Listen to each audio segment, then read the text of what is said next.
சுந்தர சோழரோட மூத்த மகன் சோழ பரம்பரையில் இருந்த one of the greatest and bravest warrior ever lived அப்படின்னா ஆதித்த கரிகாலன் தான். ஸோ இன்னைக்கு நம்ம பார்க்க போகிறது டாக்டர் இன்ப பிரபஞ்சன் எழுதின வீரபாண்டியன் தலை கொண்ட கோப்பர கேசரி ஆதித்த கரிகாலன் புக்கோட பார்ட் 1 தான். பொன்னியின் செல்வன், சிவகாமியின் சபதம், பார்த்திபன் கனவு, சேர சோழ பாண்டியர்கள் பற்றின ஹிஸ்டாரிக்கல் ஃபிக்ஷன் நாவெல்லாம் படிக்க பிடிக்கும் அப்படின்னா அது this book is for you. So பொன்னியின் செல்வனில் நமக்கு என்ன நடந்தது அப்படின்னு தெரியும் இல்லையா? ஸோ பொன்னியின் செல்வனுக்கு முன்னாடி இருக்கிற டைம் லைனில் வந்த கதை தான் இது. அந்த டைம் லைனில் என்னென்னலாம் நடந்திருக்கும் அப்படின்னு ஆத்தரோட கற்பனையில் வந்த கதை தான் இது.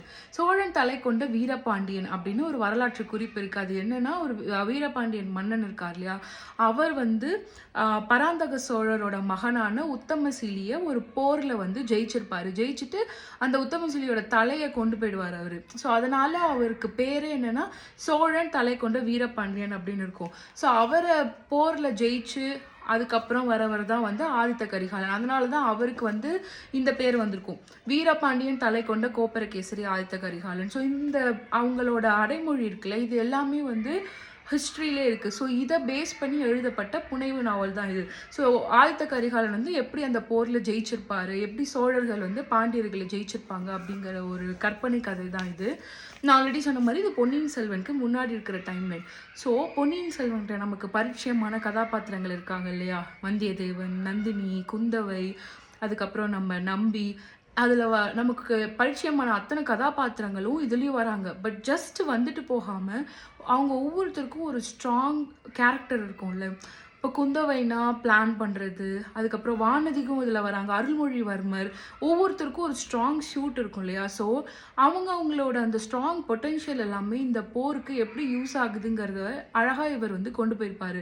அதாவது இது போரில் ஆதித்த கரிகாலன் பற்றின புக்காக இருந்தால் கூட அவரை மட்டும் முன்னாடி வச்சு அவர் ரொம்ப ஸ்ட்ராங்கான ஆள், அவருக்கு வீரதீரம் பண்ணுறாரு அப்படின்னு சொல்லாமல் சோழர்களை மட்டும் தூக்கி பேசாமல் பாண்டியர்களும் எவ்வளோ வீரமான மன்னர்கள் அங்கேயும் இருக்காங்க, அவங்க ஒரு போருக்கு வரத்துக்கு முன்னாடி எப்படி தயார்படுத்துகிறாங்க, என்னென்ன மாதிரியான ஸ்ட்ராட்டஜி எல்லாம் அவங்க யூஸ் பண்ணுறாங்க அப்படிங்கிறத இன்ப பிரபஞ்சன் ரொம்ப அழகாக இதில் டிஸ்கஸ் பண்ணியிருப்பார்.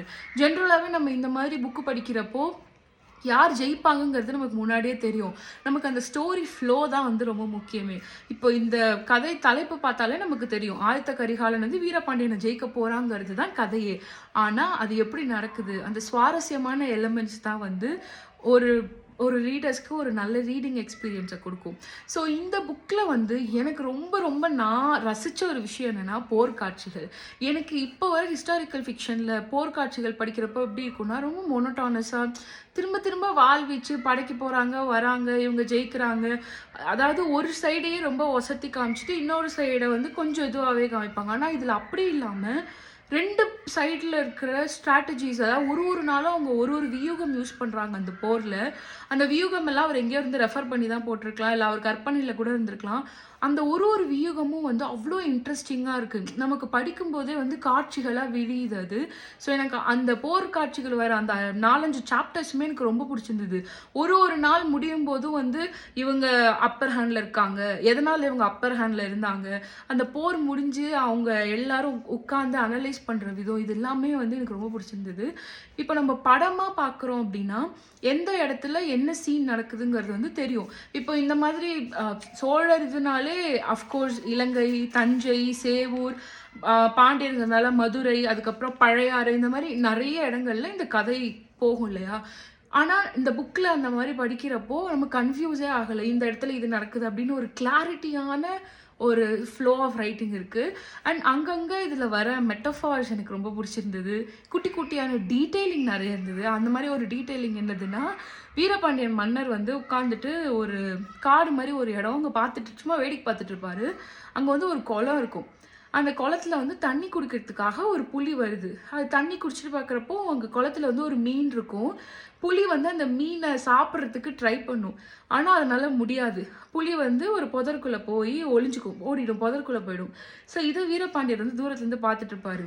புலி சோழர்கள் கொடி, மீன்ஸ் சின்னம் பாண்டியர்களோட கொடி இல்லையா. ஸோ அவரை பொறுத்த வரைக்கும் அது சோழர்கள் பாண்டியராக நினச்சிட்டு சோழர்கள் வராங்க ஆனால் அவங்களால பிடிக்க முடியல, போயிடுவாங்க அப்படின்னு அவர் போருக்கு முன்னாடி அதை பார்த்துட்டு இருப்பாரு. ஆனா அவர் அப்படி யோசிச்சுட்டு இருக்கிறப்போ டக்குன்னு புலி புதர்ல இருந்து பாஞ்சு வந்து அந்த மீனை சாப்பிட்டுடும். அப்ப அவருக்கு வந்து தோணும், ஓகே புலி பதுங்கிறது வந்து பாயறதுக்கு தான், நம்ம இன்னும் இந்த போர்ல வந்து ரொம்ப கேர்ஃபுல்லா இருக்கணும் அப்படின்னு ஒரு நிமிஷம் யோசிப்பாரு.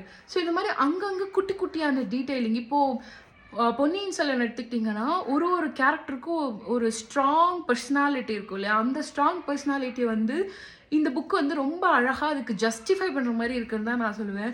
இப்போது நந்தினி எடுத்துக்கிட்டா, நந்தினி வந்து பொன்னியின் செல்வனில் என்னென்னலாம் பண்ணியிருப்பாங்கன்னு நமக்கு தெரியும். பட் இதுலேயும் அவங்க வந்து நிறைய ஹெல்ப் பண்ணுவாங்க பாண்டியர்களுக்கு, சோழர்களை ஜெயிக்க.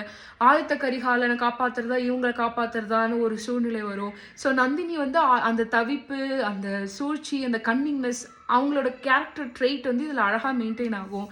அதே மாதிரி குந்தவை, வானதி, வந்தியத்தேவன் எப்படி சோழர்களுக்காக என்ன வேணாலும் பண்ணலாம் அப்படிங்கிற ஒரு ஆட்டிடியூட்ல இருப்பானோ அதே இதுதான்.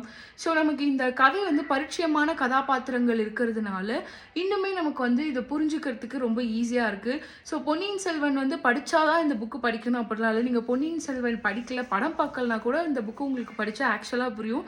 ஸோ உங்களுக்கு வந்து ஹிஸ்டாரிக்கல் ஃபிக்ஷன் படிக்க பிடிக்கும் அண்ட் ஆதித்த கரிகாலன் பற்றி நிறைய தெரிஞ்சுக்கணும் அப்படின்னு நினச்சிங்கன்னா this book is a good starting பாயிண்ட்னு சொல்லலாம்.